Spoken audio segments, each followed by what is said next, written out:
చెప్పండి, ఎవరు శ్లోకం చెప్తారు ఇవాళ? నమస్తేస్తు మహామాయే శ్రీపీఠే సురపూజితే శంఖచక్రగదాహస్తే Mahalakshmi Namostute. Salutations to you, O great divine power, who resides in the sacred seat of prosperity, who is worshipped by the gods, who holds the conch, the scuffs and mace in your hands. O Mahalakshmi, I bow to you. సిరికించెప్పడు శంఖచక్ర యుగమున్ చేదోయి సంధింపడు ఏ పరివారంబును జీరడు అబ్రకపతిన్ మన్నింపుడు ఆకర్ణికాంతర ధమ్మిల్లము చక్కనొత్తడు వివాద ప్రోస్థిత శ్రీ కుచో పరిచేలాంచలమైన వీడడు గజ ప్రాణావనోత్సాహి అయి. గజేంద్రుడు ప్రాణాలను రక్షించడానికి శ్రీకృష్ణుడు విష్ణుమూర్తి చాలా తొందరగా వెళ్తున్నాడు. అటువంటి సమయంలో లక్ష్మీదేవికి కానీ తన శంఖచక్రాలకు కానీ తన అనుచరులకు కానీ ఎవ్వరికి ఏమీ చెప్పడు. తన చెవుల మీద పడుతున్నటువంటి వెంట్రుకలను కూడా తను సవరించుకోకుండా అంత వేగంగా వెళ్తున్నాడట. ఒక సంస్కృత శ్లోకం చదువుదాము అని మనకు అలవాటు చేసుకోవడానికి. మీరు చదివిన తెలుగు భాగవతంలో శ్లోకం. Okay, it's okay. వేదో నిత్యమధీయతాం తదుదితం కర్మ స్వనుష్ఠీయతాం తేనేసస్య విధీయతామపచితి కామ్యే మతిస్త్యజ్యతాం పాపౌగః పరిధూయతాం భవసుఖే దోషోనుసంధీయతాం ఆత్మేచ్ఛా వ్యవసీయతాం నిజగృహాత్తూర్ణం వినిర్గమ్యతాం. అంటే ప్రతిరోజు వేదాలు చదువుతాను. వేదో నిత్యం, అది ప్రతిదినం వేదాలు చదువుతాను. ఆ చెప్పిన దాన్ని ఆచరిస్తాను. తదుదితం కర్మ స్వనుష్ఠీయతాం, అలా ఆచరించేవన్నీ కూడా వర్షిప్ లాగా భావిస్తాను అని, నిష్కామ కర్మ చేస్తాను అన్నట్టు. కామ్యే మతిస్త్యజ్యతాం, ఈ మైండ్ లో నుంచి కోరికలు తీసేస్తాను. కామ్యే మతిస్త్యజ్యతాం పాపౌగః పరిధూయతాం, పాపాలన్నీ మినిమైజ్ చేసుకుంటాను లేదా సాధ్యమైనంత వరకు అవేర్ గా ఉంటాను. భవసుఖే దోషోను సంధీయతాం, ఈ ప్రపంచంలో అవన్నీ కూడా రెండు మిక్స్డ్ ఉంటాయి, సుఖము దోషము రెండు ఉంటాయి అని తెలుసుకుంటాను, మిక్స్డ్ బ్లెస్సింగ్ లాగా. ఆత్మేచ్ఛ వ్యవసీయతాం, సెల్ఫ్ అవేర్నెస్ కలిగి ఉంటాము. నిజ గృహాత్తూర్ణం వినిర్గమ్యతాం, సంసారాన్ని వదిలిపెట్టే ప్రయత్నం చేస్తాము. సంసారం అంటే not only this family life. ఇప్పుడు మీరు చెప్పారా అన్ని ద్వంద్వాలు ఉంటాయి అని, దాని గురించి ఇది కూడా. ద్వంద్వాల్లో ఎప్పుడు కూడా ఒకటి మంచి ఒకటి చెడు, ఇదే కదా ప్రతి ద్వంద్వంలోనూ ఉండేది. ఏది సత్యం ఏది అసత్యం, ఏది నిజం ఏది అబద్ధం, ఏది మంచి ఏది చెడు, ఈ రెండిటిలో ఉండేటటువంటి అంతరాన్ని, వ్యత్యాసాన్ని తెలుసుకోవడాన్ని వివేకము అని అంటాం. ఇది చాలా ముఖ్యమైన మాట. వివేకం అనే మాట వింటాం కానీ దాని అర్థం మనకి చాలా మందిని పట్టించుకోమనం. అది కరెక్ట్ అర్థం ఏమిటంటే, వివేకము అని అంటే discriminating between good and bad అనమాట. ఈ ద్వంద్వాలన్నింటిలోనూ కూడా మంచి ఏదు చెడు ఏదు అని తెలుసుకోవడమే వివేక జ్ఞానం అని అంటాం. అందుకనే మనకి ఉన్న దర్శనాల్లో, సాంఖ్య దర్శనంలో ప్రకృతి పురుష వివేక జ్ఞానమే మోక్షము అని అంటాడు. మోక్షము అనేది ప్రకృతి పురుష వివేక జ్ఞానము. పురుష అంటే సత్యం, ప్రకృతి అంటే మిథ్య, మాయ. అది ఈ రెండింటికి తేడా తెలుసుకుని, నేను ప్రకృతిని కాదు, నేను పురుషుణ్ణి, నేను సత్యాన్ని, నేను ఒక కాన్షియస్నెస్ ని, నేను ఒక చైతన్య స్వరూపాన్ని, అంతేగాని ఈ కనపడే జడ పదార్థం నేను కాదు అని తెలుసుకోవడమే మోక్షము అని మనకి సాంఖ్య దర్శనంలో ఎసెన్స్ అన్నమాట. సో దాని మీద ఆధారపడే ఈ వివేకం తెలియని వాళ్ళ పరిస్థితి ఎలా ఉంటుంది అని ఈ 10వ శ్లోకం చెప్పారు అన్నమాట భర్తృహరి గారు. ఇది భర్తృహరి తన నీతి శతకంలో, శిరః శార్వం స్వర్గాత్ పశుపతి శిరస్థః క్షితిధరం మహేంద్రాత్ ఉత్తుంగాత్ అవనిం అవనేః చ అపి జలధిం అధోధో గంగేయం పదం ఉపగతా స్తోకం అథవా వివేక భ్రష్టానాం భవతి వినిపాతః శతముఖః. అంటే విడదీస్తే ఇలా చదువుకుంటే వస్తుంది అన్నమాట. కలిపి చదవాలంటే శిరః శార్వం స్వర్గాత్ పశుపతి శిరస్థః క్షితిధరం మహేంద్రాద్ ఉత్తుంగాత్ అవనిమవనేశ్చాపి జలధిం అధోధో గంగేయం పదముపగత శ్లోకమథవా వివేక భ్రష్టానాం భవతి వినిపాత శతముఖ. ఇది ఈ శ్లోకానికి అర్థం. ఇంత కష్టంగా కనపడుతుంది కానీ దీని మీనింగ్ ఎంత సింపుల్ గా ఉంటుందో చూడండి. ఇక్కడ గంగేయం ఇది సబ్జెక్ట్ అన్నమాట. గంగేయం అంటే గంగా, ఇయం. ఇయం అంటే దిస్ అని. ఇక్కడ కూడా మీకు అవకాశం వచ్చినప్పుడు చిన్న గ్రామర్ పాయింట్లు చెప్తాను కనుక, ఇయం అంటే దిస్ అనేది అది స్త్రీలింగ శబ్దం.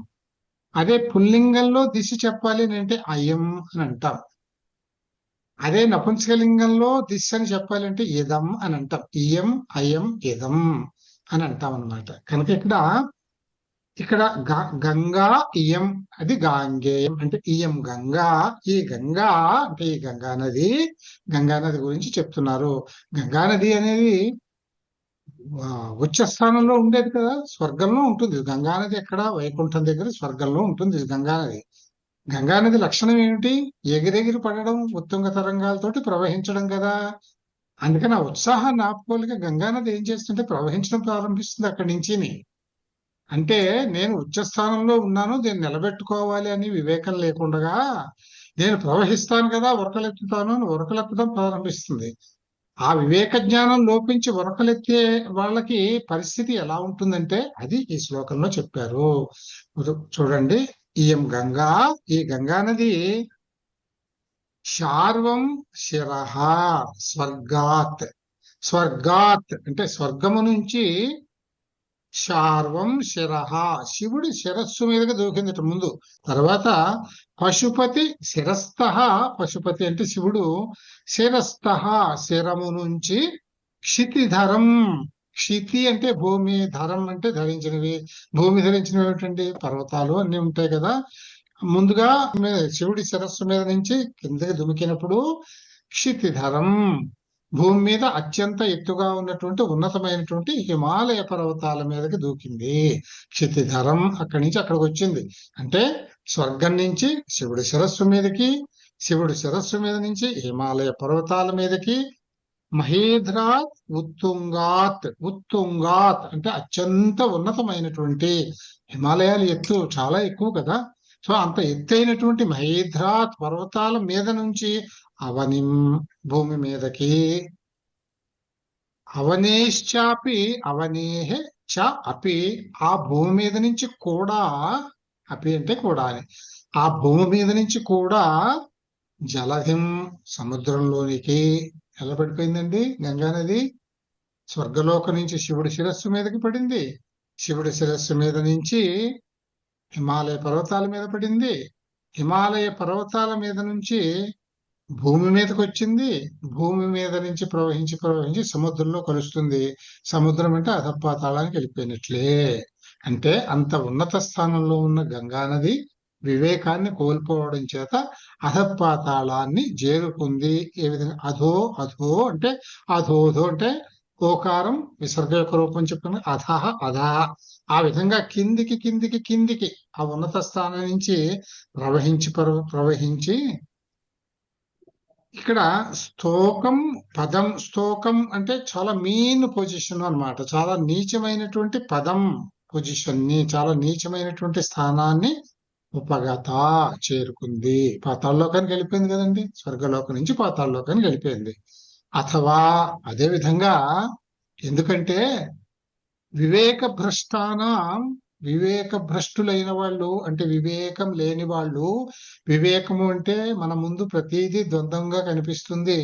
ఈ ద్వంద్వాల్లో ఏది మంచి ఏది చెడు అనేది తెలుసుకోలేనటువంటి వాళ్ళు, ఆ డిస్క్రిమినేషన్ చేసుకోలేనటువంటి వాళ్ళు వినిపాత పడిపోవటం. వినిపాత వినిపాత వినిపాత పడిపోవటం, జారిపోవటం అంటే ఉన్నత స్థానం నుంచి నీచ స్థానానికి జారిపోవటం అనేది శతముఖ 100 విధాలు. అంటే 100 అంటే 100 అని కాదు, అనేకము అని అర్థం చేసుకోవాలి. ఎప్పుడు లిటరరీ మీనింగ్ కి లిటరల్ మీనింగ్ కి తేడా ఉంటుంది. శత అంటే లిటరల్ గా 100, బట్ లిటరరీగా అనేకమైనటువంటి. శతముఖ అనేక విధాలుగా ఉంటుంది. అంటే వివేకం కోల్పోయిన వాళ్ళకి, వివేకం లేని వాళ్ళకి, వివేక భ్రష్టులకి పతనం అనేటటువంటిది వినిపాత, పతనం అనేటటువంటిది శతముఖ భవతి, అనేక విధాలుగా ఉంటుంది. అంటే ప్రతి వాళ్ళు కూడా ఎప్పుడైనా కానీ ఏదైనా ఒక పనిని చేయదలుచుకున్నప్పుడు, ఒక ఆలోచన చేయదలుచుకున్నప్పుడు దాన్ని జాగ్రత్తగా ఆలోచించి వివేకంతో చెయ్యాలి. మంచి విధానం ఏది అనేది తెలుసుకుని చెయ్యాలి అనేది ఈ శ్లోకం యొక్క అర్థం అన్నమాట. వచనం ద్వివచనం బహువచనం, ద్వి బహువచనాలు పురుషం, ప్రథమ పురుష, మధ్యమ పురుష, ఉత్తమ పురుష అంటే singular number, dual number, plural number. ఇక్కడ ఇది third person, second person, first person ఇట్లా వచ్చింది. ఇప్పుడు ఇవి క్రియారూపాలు చూపిస్తున్నాడు ఇక్కడ. పట్ అనేది ధాతువు అయినప్పుడు ఏకవచనం ప్రథమ పురుషులో పఠతి, ఇవన్నీ మనకు తెలిసినవే. చూడండి అది ఎలా వస్తుంది, పట్టు ప్లస్ అతి పఠతి, అలాగే పట్టు ప్లస్ అతః పఠతః, పట్టు ప్లస్ అంతి పఠంతి బహువచనంలో. ఇలాగే మధ్యమ పురుషులో పఠసి పఠతః పఠత, ఉత్తమ పురుషులో పఠామి పఠావహ పఠామహ అని వస్తున్నాయి మనకి కదా. ఇందులో అంతాలు మీరు గమనించండి. అతి అతః అంతి, ఇదే నేను తీతః అంతి అని చెప్పాను. మీ ఎలా గుర్తుపెట్టుకుని తప్పేం లేదు, ఆ అన్నింటినీ కామనే, అది గుర్తుపెట్టుకోవాలి. తీతః అంతి, అంతి అని అనలేం కనుక అంతి అనే అంటారు దీన్ని. ఇక్కడ అంతి అన్నాం కనుక వీడు అతి అతః అంతి అని చెప్పాడు. ఇలా గుర్తుపెట్టుకుంటే ఇది ప్రథమ పురుషంలో ఎండింగ్లు ఇలా ఉంటాయి. మధ్యమ పురుషంలో ఎండింగ్లు ఇక్కడ చూడండి సి థ థ అని ఉంటాయి. ఉత్తమ పురుషంలో ఎండింగ్లు ఆమి ఆవహ ఆమహ అని ఉంటాయి. ఆమి ఆవహ ఆమహ ఆ విధంగా చూపించాడనమాట. ఇవి గుర్తు పెట్టుకుంటే మీకు ఇంకా ఏ పురుషంలో ఏ శబ్దం ఎలా గుర్తించాలి అని అంటే, ఇప్పటికే చాలా సార్లు చెప్పాను, మరొకసారి చెప్తున్నాను. మధ్యమ పురుషులో మూడు మాటలు, త్వం యువాం యూయం. ఏకవచనం త్వం, ద్వివచనం యువాం, బహువచనం యూయం. ఉత్తమ పురుషంలో ఏకవచనంలో అహం, ద్వివచనంలో ఆవాం, బహువచనంలో వయం. ఇవి తప్పిస్తే మిగిలినవన్నీ ప్రథమ పురుషాలే. ఈ విధంగా గుర్తుపెట్టుకుంటే మీరు ఈ వచనాన్ని బట్టి పురుషాన్ని బట్టి క్రియారూపాన్ని ఇక్కడ పెట్టడం మీకు అలవాటైపోతుంది. తర్వాత ఈ అంతిమ ధ్వనులు ఇప్పుడు నేను చెప్పాడు. అతి అతః అంతి, అసి అతః అథ, ఆమి ఆవహ ఆమహ. ఇవి గుర్తుపెట్టుకుంటే సరిపోతుంది. लिख प्लस अति लिखति, लिख प्लस अतः लिखतः, लिख प्लस अंति लिखन्ति, करेक्ट.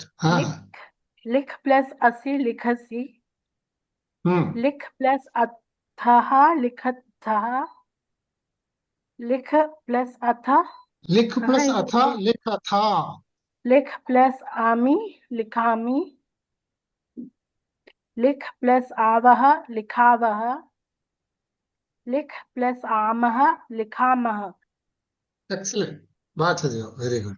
अर्च प्लस अति अर्चति, अर्च प्लस अतः अर्चतः, अर्च प्लस अंति अर्चन्ति. मध्यम पुरुष. अर्च प्लस असि अर्चसि, अर्च प्लस अतः अर्चतः, अर्च प्लस अत अर्चता. उत्तम पुरुष. अर्च प्लस आमि अर्चामि, अर्च प्लस आवह अर्चावह, अर्च प्लस ఆమహ అర్చామహ. ఎక్సలెంట్. ఇక్కడ లిక్ అనేటటువంటి ధాతువుకి సంబంధించిన క్రియాపదం, అర్చ్ అనే ధాతువుకి సంబంధించిన క్రియాపదం. ఇక్కడ ఉన్న నౌన్ సబ్జెక్ట్ ఇది. ఈ సబ్జెక్ట్ కి సంబంధించి ప్రాపర్ క్రియాపదాన్ని పెట్టాలి ఇక్కడ. ఎవరు చెప్తారు? వయం లిఖామః, త్వం లిఖసి, సహ లిఖతి. ఏ అనేది ఇప్పుడు నువ్వు ఎలా చూడాలంటే ఇక్కడ ఏ అనేది ఏ పురుషంలో ఉంది శబ్దం ఇది చెప్పు నాకు ఫస్ట్. ప్రథమ పురుషంలో ఉంది. ప్రథమ పురుషంలో ఉన్నప్పుడు లిక్ కి వెర్బ్ ఫార్మ్స్ ఏమిటి? లిఖతి, లిఖతః, లిఖంతి. సో ఇప్పుడు మనం ఇందులో ఏ ఫారం పెట్టాలి అని అంటే ఇది ఏ నంబర్ లో ఉందో దాన్ని బట్టి లిఖతః ద్వివచనంలో ఉంది. లిఖతః వస్తుంది. ఇది ఏ నంబర్ లో ఉంది? ద్వివచనంలో ఉంది. ఏంటి? ఓకే, ఉన్నప్పుడు ఇక్కడ ఏమొస్తుంది? లిఖతి, లిఖతః, లిఖంతి. లిఖతః వస్తుంది అక్కడ. ఓకే, లిఖంతి అంటే తప్ప. ఈ తేకి 3 ఫార్మ్స్ చెప్పు నాకు. తా తే తాహ. పుల్లింగంలో సహ తౌ తే, సా తే తాహ. ఇవి సహ పుల్లింగంలో సహ తౌ తే, స్త్రీలింగంలో సా తే తాహ. సో నీకు పుల్లింగం వచ్చేటప్పటికి సహ తౌ తే, తే అనేది బహువచనం అవుతుంది పుల్లింగంలో. స్త్రీలింగంలో వచ్చేటప్పుడు సా తే తాహ, తే అనేది ద్వివచనమైంది. కనుక ఇక్కడ ఉత్తి తే ఇచ్చినప్పుడు it can either be a feminine gender ద్వివచన రూపం ఆర్ మ్యాస్కులైన్ జెండర్ బహువచన రూపం. ఏదైనా కానీ బహువచన రూపము అనుకుంటే లిఖంతి రావాలి, ద్వివచన రూపము అని అంటే లిఖతః అని రావాలి. సో ఇక్కడ లిఖతః రాసినా కరెక్టే, లిఖంతి రాసినా కరెక్టే. యూయం స్థ. లిఖితాతు. సారీ, లిఖత. ते छात्राः अर्चन्ति, Correct. वयम् ఆ, अर्चामः, ఉమ్, भक्तः अर्चति, ఉమ్, पूजकौ अर्चतः, ఉమ్. भवत्यौ अर्चतः, अहम् अर्चामि. Wonderful, excellent, everything is correct. ఈ ఛాత్రాహ అనేది దీని శబ్దం ఏంటి చెప్పండి నాకు. అంటే వచనం పురుషాలు ఏమిటి చెప్పండి. ఛాత్రాహ పుల్లింగ బహువచనం. తే అనేది ఇక్కడ పుల్లింగ బహువచన రూపం. అంతేగాని తే ఉంది కదా అని ఇది స్త్రీలింగంలోనూ నపుంసకలింగంలోనూ డ్యూయల్ ఫార్మ్ అనుకోకూడదు. ఎందుకంటే తర్వాత ఛాత్రాహ ఉన్నది పుల్లింగ బహువచన రూపం కనుక అంచేత మీరు కరెక్ట్ గా అర్చంతి అని చెప్పారు.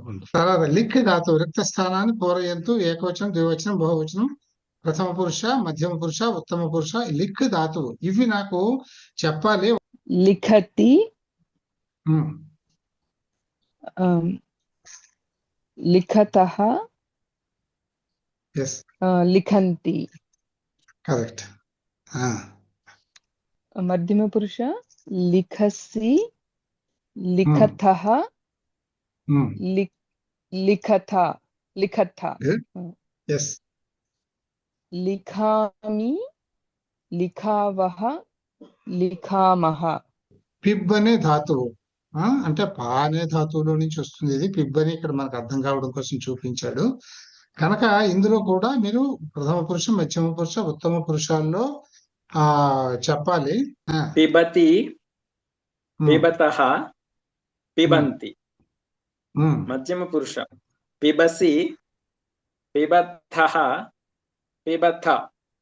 ఉత్తమ Very good. పురుష పిబామి, పిబావః, పిబామః. నీ ఉచ్చారణ చాలా బాగుంది, వెరీ క్లియర్. తర్వాత తర్ అంటే ఈ త్రు అనేది ధాతువు మనకు అర్థం కావడం కోసం తర్ అని చూపించాడు. త్రు అంటే ఈదడం, స్విమ్మింగ్. తరతి, త్రులో నుంచి తరతి అని వస్తుంది అనమాట. ఇది స్విమ్మింగ్. సో దీనిని చెప్పండి నాకు. ప్రథమ పురుషః తరతి, తరతః, తరంతి. మధ్యమ పురుషః తరసి, తరతః, తరతః, తరథ. ఉత్తమ పురుషః తరామి, తరావః, తరామః. ఎక్సలెంట్. ఇప్పుడు ఇందులో తర్ ప్లస్ అతి అనాలా లేదా త్రు ప్లస్ అతి అనాలా? ఇప్పుడు త్రు ప్లస్ అతియే కరెక్ట్. త్రు అనేది ధాతువు. త్రుకి తింగ్ ప్రత్యయం అంటే థీ అనేది. థీ అంటే ఆ అనేది వికరణ ప్రత్యయం, అతి అని వస్తుంది అనుకో. త్రు ప్లస్ అతి ఈ సంధి చేసినప్పుడు ఏమవుతుంది అని అంటే అరుకారం ఉంది చూసావా, ఈ అరుకారం అర్ర అనే రూపాన్ని తీసుకుంటుంది సంధి చేసినప్పుడు. అది ఆ సంధి తీసుకున్నప్పుడు తర్ ప్లస్ అతి అవుతుంది, అంచేత తరతి అవుతుంది. అందుకని మనకు అర్థం కావడం కోసం తరు చూపించాడు. ధాతువు తర్రు కాదు, త్రు అనేది ధాతువు. ఇక్కడ కూడా అంతే. పా అనేది ధాతువు, పిబ్ అనేది అందులో నుంచి వచ్చే రూపం అన్నమాట. సో తర్ర అనేది రూపం, అది త్రు అనేది. తర్ర అంటే సంధిలో వచ్చే రూపం ఇది. సో ఇంకా ఆపేద్దానండి. ఇప్పుడు గాయి అంటే గై అనేది ధాతువు. గై అనేది అంటే ఐలో నుంచి ఆయి అని వస్తుంది, గాయి అని వస్తుంది. గాయతి చదివి. గాయతః, గాయంతి,